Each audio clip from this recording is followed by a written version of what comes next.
प्रिय विद्यार्थियों, आज हम रामधारी सिंह दिनकर की कविता गीत अगीत को पढ़ेंगे।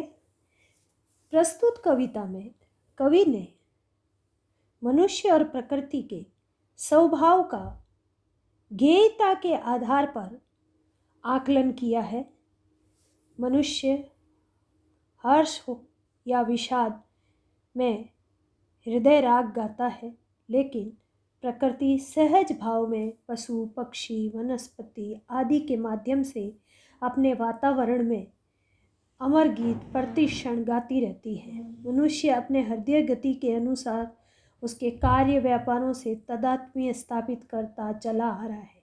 दोनों की गीत भावनाओं पर आधारित है, चाहे मनुष्य हो या प्रकृति। कवि निर्णय नहीं कर पाता है किसका हृदय राग अनुकरणीय है, सुंदर है।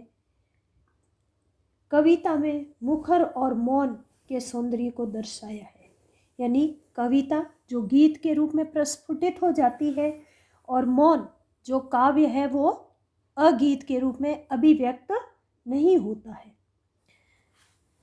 रामधारी सिंह दिनकर कहते हैं, गीत अगीत कौन सुंदर है। गीत और अगीत में गीत जो गेय है, जो हृदय का भाव मुखर हो गया, अगीत जो गाया नहीं जा सका है, उनमें कौन सा सुंदर है।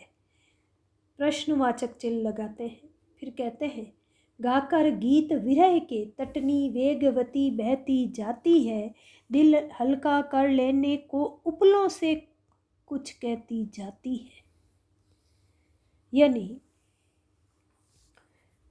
तटनी नदी, उपलों यानी पत्थरों से, कि नदी के बहने से जो कलकल की ध्वनि, जो दृश्य, जो सौंदर्य उत्पन्न होता है, ऐसे लगता है नदी विरह के गीत गाते हुए बड़ी तेजी से, वेगवती बड़ी तेजी के साथ बहती जाती है, और ऐसे लग रहा है दिल हल्का कर लेने को उपलों से कुछ कहती जाती है।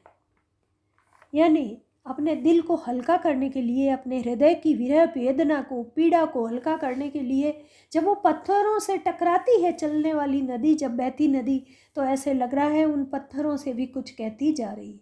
तट पर एक गुलाब सोचता, और उसी नदी के किनारे पर लगा एक गुलाब चुपचाप नदी के वेग को देखता हुआ सोचता है, देते स्वर यदि विधाता, विधाता भगवान अगर मुझे क्या देते, स्वर, अपने पतझड़ के सपनों का मैं भी जग को गीत सुनाता।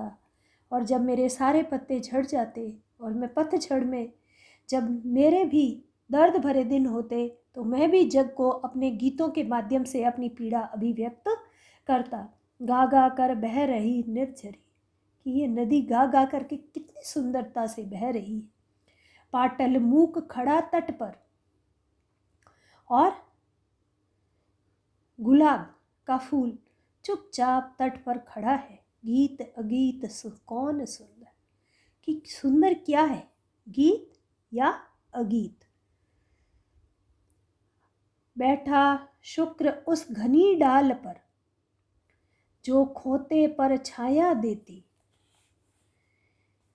शुक्र तोता, शुक खोते, खोते मतलब घोंसला।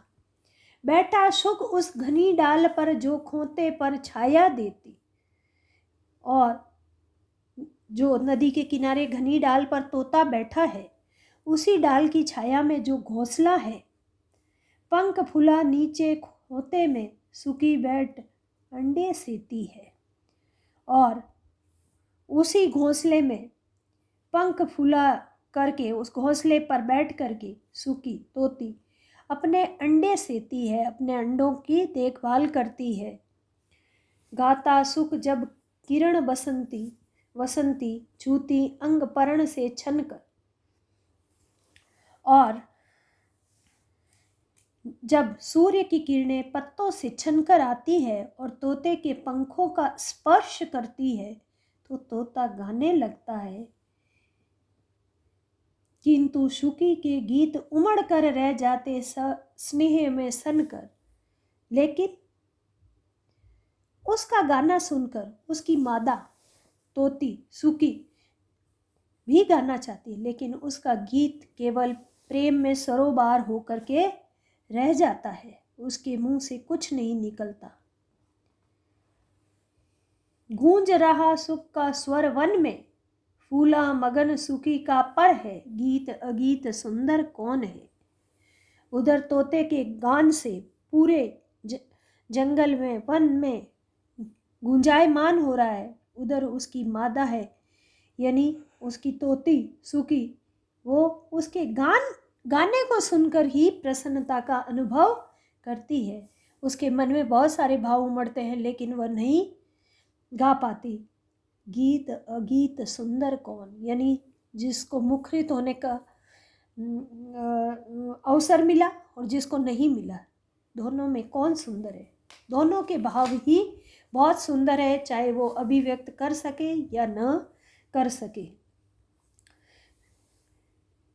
दो प्रेमी है या जब एक जब बड़े सांझ आला गाता है, पहला स्वर उसकी राधा को घर से यहाँ खींच लाता है। वन में दो प्रेमी रहते हैं और जब बड़े सांझ आला गाता है, आला एक गीत है जो पूर्वी उत्तर प्रदेश में गाया जाने वाला चरित गीत है,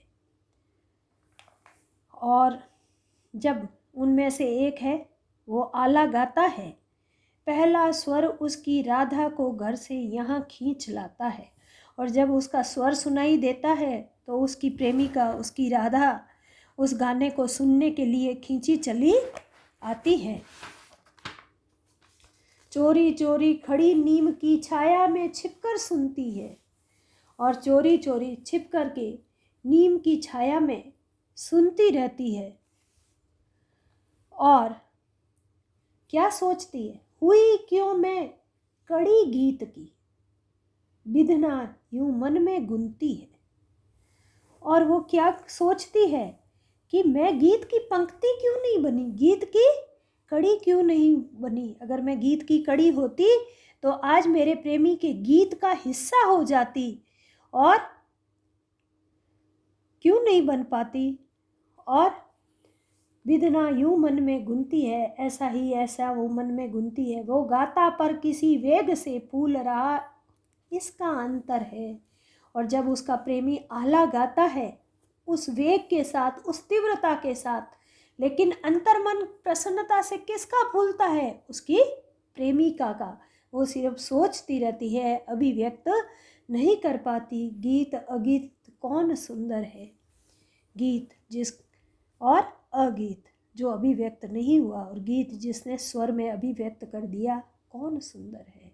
कवि कहता है कौन सुंदर है, मुख जो मुखरित हो गया और जो मौन था, दोनों ही बहुत सुंदर है। धन्यवाद।